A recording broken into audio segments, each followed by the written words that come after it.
Hello, Anthony. I'll try to keep this brief for a couple of reasons.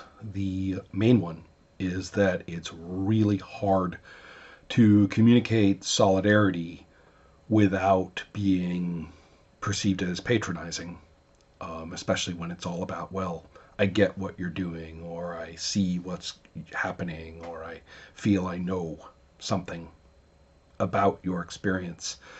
So, anyway, perhaps brevity will help. And also, instead of me opining, why don't we treat the book as if someone else wrote it?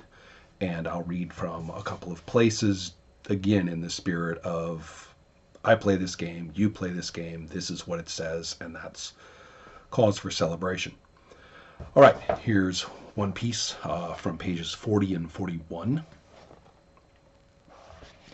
which reads, I'm kind of coming in the middle, so the internal logic of the sentences might be broken a little, but we'll see. These characters are products of their age and backgrounds, perhaps striving for something new and different, but producing it more in the crunch and by the sacrifice of their bodies and minds rather than by clear design. Stories and plays should be more reminiscent of Kurosawa's Ronin films. The political and epic background permit us to step into the utterly personal and utterly passionate local story. The Star's Spartacus series also qualifies in just the same way. A good way to look at it is that the characters are committed to the venture's potential to help the king, but play is less concerned with the venture as a mission and more with the passions and actions of the characters in the moment. The ideals of the circle are one thing, but its human agents and their personal fates may be another. And then over on the next page, let's see, there's some cool stuff about social shock and the deconstruction of social ranks as experienced by the characters, which is totally relevant to your game, that one venture, but I'll skip over that. Let's see. I'm talking here about the backdrop, which you mentioned quite a bit. I've deliberately put in much tension between its sensibilities and our own by pulling out its most engaging details for yourself and getting them into the situations.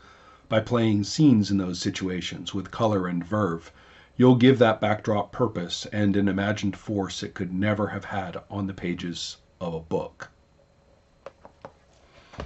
Again, offered in a sense of celebration of your venture and your experiences in doing it, both evident in observation and also as you've articulated. Let's see, where else was I? Oh, yeah, page 78.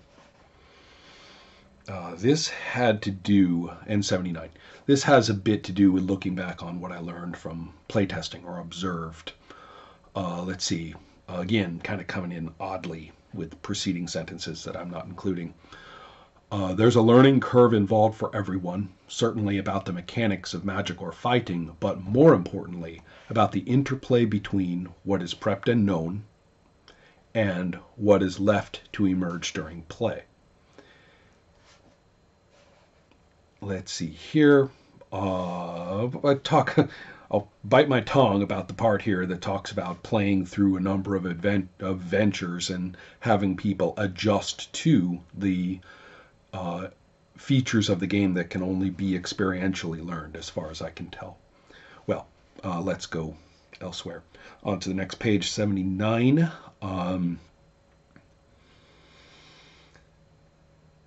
Since there is no resulting arc of setting level accomplishment from a string of ventures, at least not in the inside-out atomic way that I talked about.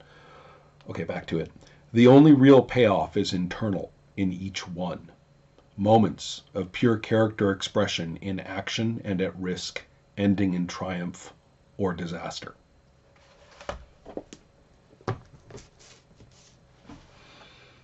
So that's what the book had to say.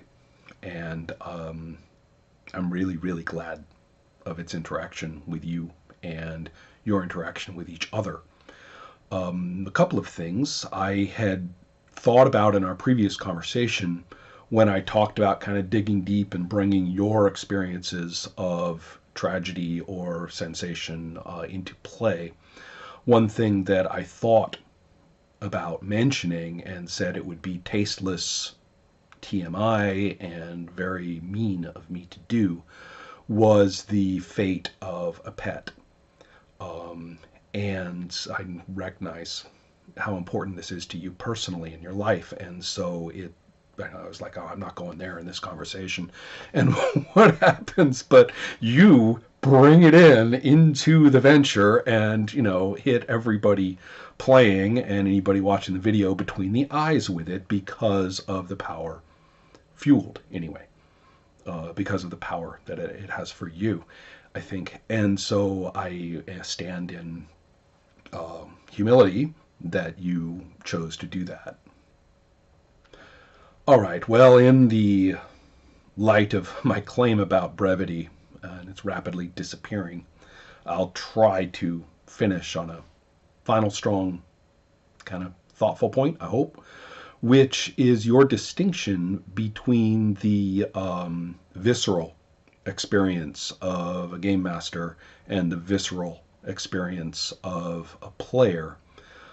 Whether visceral is the right word, although sometimes it is, as opposed to merely, imagined and reactive engagement, responsive engagement. Whatever term you want to use or whatever aspect of it you want to apply. But the distinction that you pointed out, that in many cases you have felt that as a player, but not as much or as often, certainly not consistently, as a game master, struck me. First of all, I know what you're talking about. And second, I've also observed and read precisely the flip. The idea that it is the game master who really gets to know and feel and appreciate the sweep and the depth of the setting and the story, and that the players are more or less slotted in as almost peanut gallery participants. So they get to say things and add bits and are almost more like MST3K participants than fellow contributors. Well, either side of that, I think, is probably understandable as, do I even want to say problematic? Shall we say two understandable phenomena that are clearly related, taking the different tasks of game master for a given game, because they're different in different games. Taking the different tasks of the game master as a very much more profound difference in what we do here and why and how we engage with it.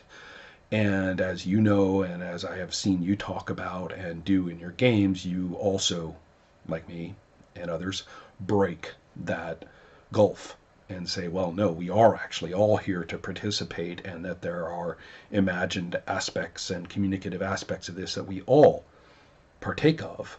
And the different tasks are, just different tasks. And that's one of the reasons why this trading off of GMs in your groups is a big thing. I've done it in the past myself for almost pretty much the same reason. It's more or less, well, we're all capable of these tasks, why don't you do it this time? Or if you feel like you like the tasks array in this game, why don't you do that? And we aren't shifting power when we do that. And we're certainly not trading off who gets to play and who doesn't when we do that. And I think that perceiving what I pointed out as a dichotomy, that you have either GM gets to play and the players don't, or the players get to play and the GM doesn't, it's not a dichotomy. Those are just two symptoms of something that is worth critically, negatively critically examining. Well, okay. Thanks again.